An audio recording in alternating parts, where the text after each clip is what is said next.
This is our Forex blog for October 10th, 2012, and I'm going to show some revolutionary things we're working on that will improve your trading.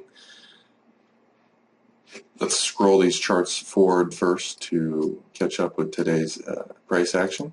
I have this running from yesterday. So the first step of our easy three-step Forex trading system is to use our currency meter here to find which currencies are strongest statistically and which ones are the weakest. And then you want to buy the strongest ones versus the weakest ones. Now, I sort it by the hourly trend. What percentage of currencies are going up or down versus the rest? The Swiss, Euro, and Australian are the strongest. The CAD, New Zealand dollar are the weakest right now.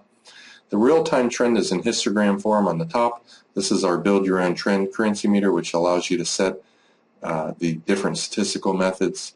You can just use the defaults, which I actually trade with myself.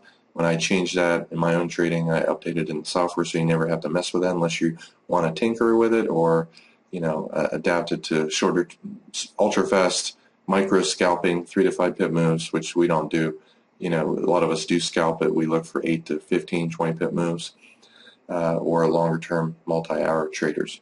This is showing both directional tools and intensity tools. So anytime this is green and it's at or above the 80 level, you can pretty much be assured that the Swiss is going up against 75 to 100% of other pairs, and it's doing so with incredible intensity, above average intensity.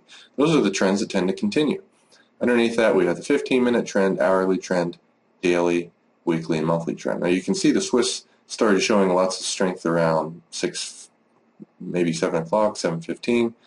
The daily and weekly trend is still down. So anytime you see that and you're confronted with an opportunity to buy the Swiss, the second strongest one right now is the Euro. But again, the weekly and the daily trend is down. The Australian, on the other hand, doesn't quite have the same intensity. However, the daily and weekly trend is up. So if you really want to stack your odds in your favor, you don't always make the same number of pips. In other words, buying the Swiss or the Euro might make you more money, but the probabilities, the likelihood of the trade working is much higher the more time frames that are up. All right. So looking at the weakest one, the CAD has a lot of weakness today. Let's take a look at selling the weak CAD versus a strong Swiss. This is not a chart I typically leave running, so I'll bring this up to showcase this. Weak CAD, strong Swiss, and it's not a coincidence that the trend is down. You can see a little bit before 8, Swiss was extremely strong. That's right here. When it broke those lows, you could have looked to sell. Anytime the market makes a higher high or lower low for the day, it tends to be a good trade, especially when it's kind of chopping around. You can see it was just kind of going sideways here. Obviously, trend lines work very well. When you see a trend line get broken, you can a lot of times get into trades a little bit early. And if you miss the breakout trade, let's bring this down to a 5 pips per bar chart. 5 pips per bar is a wonderful type of trade. And in this case, this currency doesn't move that much. You might want to go down to 3 pips per bar. And I look for 3 to 5 bar pullbacks. So once the trend's identified, 3 bars, or 4, 5, or even 6 up. First bar that's red, when it goes below that low, you sell it and you put your stop above the high. Now in this case, this was a previous low, so I put my stop right above here. Draw your fibs on this last wave, and you have your profit target ahead of time. And anytime you can take a trade where the likely profit is 1.5, 2 times, sometimes 3 to 5 times bigger than what your risk is, you got to pull the trigger. And sometimes you find trades that statistically are about 70, 80% likely to work, and also very likely to give you 2, 3 times bigger profit than your risk. Those are the best trades to take. Pass on any trades, especially if you're a new trader losing money or have lost money in the past and have yet to make money. Pass on trades, and this is why so many new traders lose money. They don't have patience. They don't have the ability to not take a trade. If they see a trade they think is going to work, they got to take it. These are the same people that bet on football games and have trouble with that as well. Certain trades are no-brainers, other ones are not. Skip the low probability trades. Now, when a currency shows weakness, strength, weakness, weakness, some currencies are choppy. It's much better to find one that's been strong for a couple hours and then you have about 30 minutes to an hour of weakness. When that weakness kind of falls off a little bit, 11:30, you can anticipate the euro, going back up. Which one would you want to trade the euro against at 11:30? Well, you could consider trading it against the dollar. Keep in mind the weekly monthly trend of the dollar's up. It would be better if you are going to trade a currency like the euro that has the daily and weekly trend down. If you can find another currency that's showing weakness today that also has its daily and weekly trend down, your odds are going to go higher. I mean, it's kind of common sense. So the New Zealand, for instance, daily, weekly, monthly trends down. 11:30, it had about an hour and a half of strength. It's blood red on all the other time frames. Take a look at 11:30, buying the euro versus the weak New Zealand. I'm going to go back to a five minute chart just because it takes too long to load the tick data. You can see this had trended up. The New Zealand is weak on all time frames. The euro is weak on the weekly monthly, like I showed. However, if you buy a strong currency that happens to be weak on the weekly and daily trend against another currency that's even weaker, your odds go up. And you can see you got this pullback trade, kind of went sideways right here. You bought, and here's the last little wave up. Draw your fibs, and these are great places to get out of the trade. If it stalls at the first one, get out of half, draw your stop. If it stalls at the second one, typically I'll exit the whole trade. So here's a trade where you would have been in here, let's just round up at 70, and you made 10, 20, 30, 40 pips while risking less than 10. That's a 4 times bigger profit than what your risk is, just by using the currency meter. Now, I would also like to show I'm making tremendous progress on improving our FX trading signals, and you can see the result today of the euro dollar. Looking for sells right here. A lot of times when these signals come up, you really want to wait for it to break those bars low.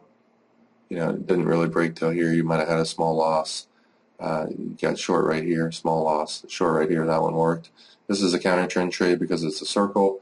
I've dramatically improved our counter trend signals to wait for the price to actually start to go down before it gets in. Some cases it's going to show 1 bar later before the counter trend signal shows. Notice a nice beautiful trade here.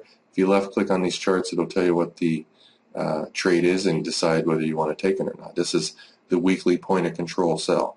The weekly point of control is basically the price most traded last week. And so anytime we rally up to that level and the price has been underneath it all day and it has a 3 to 5 bar up move followed by a reversal right here, those tend to reverse.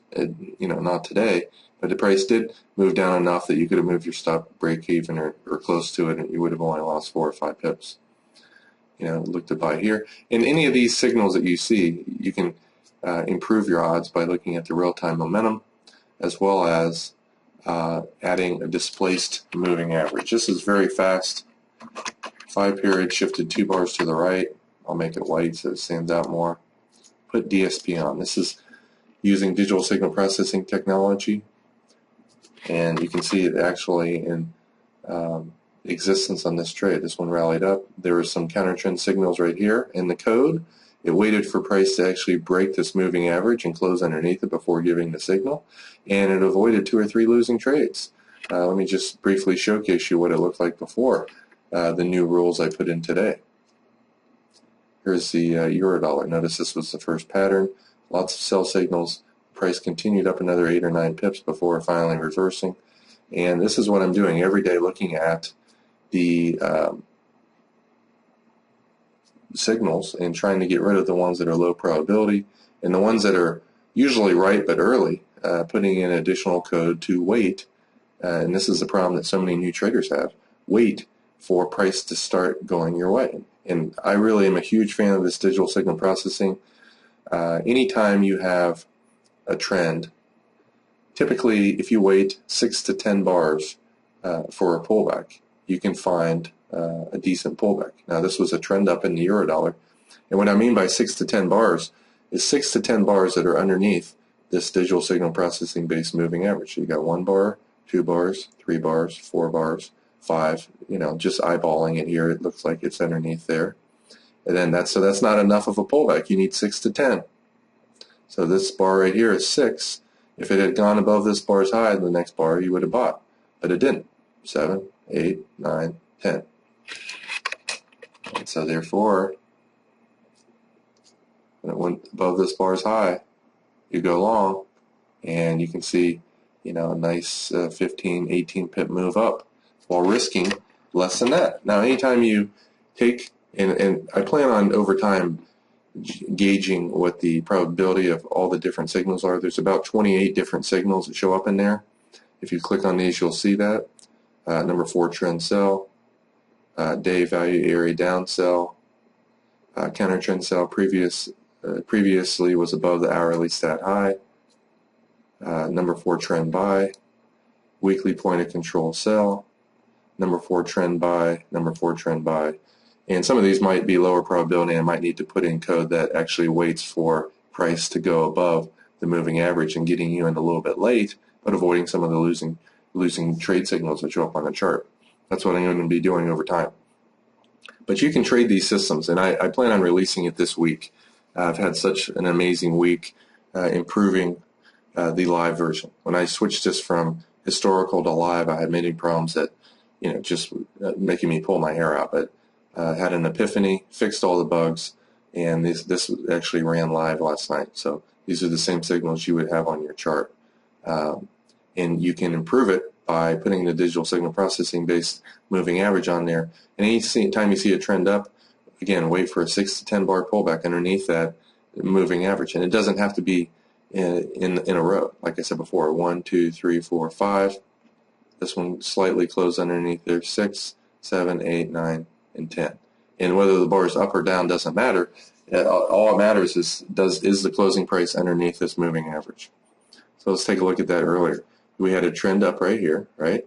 So you wait for a 10 bar, pullback. 1, 2, 3, 4.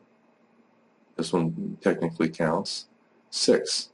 And I always want it to be, going down a few bars before getting into it. So I wouldn't possibly, buy the high of this, but 7, 8. So at this point, you could consider getting into that trade. And obviously, by the look of the chart, it failed. But this is where it becomes, in your odds to buy. Not here, not here, not here, not even the small move up here. That was a low probability trade. This was the first time where the probability of the trend continuing, you have to give it enough time to reset. Everybody who is selling has to be pretty much done selling for the price to go up. You don't want to be selling into, or you don't want to be buying into selling. Just like you don't want to be driving on the freeways during rush hour. It's silly. If you just simply wait half an hour, either leave work half an hour earlier or wait 2 hours later, you'll have a much happier time. Now, anytime the market goes up and then immediately down, I always tend to move my stop in half. And so instead of losing 7 or 8 pips, I might only lose 4 here. And because the buy signal, we had waited the 6 to 10 bar pullback, when this gives another entry signal, which is 1 green bar up, this is the next place to buy. Now, if it had gone underneath the previous low here, then it gets totally disqualified. You don't buy. Anytime a low is broken, that's a sign of weakness. Anytime a high is broken, that's a sign of strength. All right? So by just simply have a little bit more patience and, wait for higher probability trades, for a decent sized pullback, and you'll do a lot better. Let's take a look at the euro going in the future here. 1, 2, 3, 4. I wouldn't count this because it looks like it's right above there. 6, 7. So this would be the first time where you could buy. The farther up it is, the more likely you're going to want to wait for a 10 bar pullback. In other words, when it first breaks out, 6 to 10 bars is enough. If it goes up a decent amount, or if it goes up 3 waves, 1 wave, 2 waves, 3 waves, I'd wait for at least 10 bar pullback. The farther up it goes, the more likely it has to come down a decent amount before you can buy it. And keep in mind also the fib retracement level, 38% fib of this whole move, where that is. And it's much higher probability of waiting for something even coming close to the 38 or preferably 50. So let's look at this one on the 10 bar pullback. 1, 2, 3, 4, 5, 6, 7, 8, 9, 10. So this is the beginning of where you could look for a pullback. And keep in mind we're a good distance away, or at least a few pips away from the fib area. Pullback. I would not really want to buy this myself, but it does meet the criteria because it had gone up 3 waves. And you can see our pattern signal gave a buy here. I would prefer it to be real close to the 38 or 50. And you can see that's why that trade failed. But we can look to get back in, preferably at the 50, or this would be fine here too, because it did stall at the 38%, and it goes above that bar's high, you're in. And so you can see, even if you got out of it right here, you made 8, 9, 10 pips. Or you get out of half your trade here, and at that point you can move your stop up underneath these pullback area low. And a lot of times trends will go at least 2 mini waves, so you can count that one wave up, draw your fibs on here. 2908 is a decent profit target. If it takes out the highs, then it's a little bit higher than that, but so we got stopped out with the second one. Just some techniques you can use to cut unnecessary losses by just simply having patience and waiting, and having a systematic and methodical approach to trading that takes away the fear and anxiety of pulling the trigger. Because if you test this concept on hundreds and hundreds of charts, you'll see that it works a very high percentage of the time.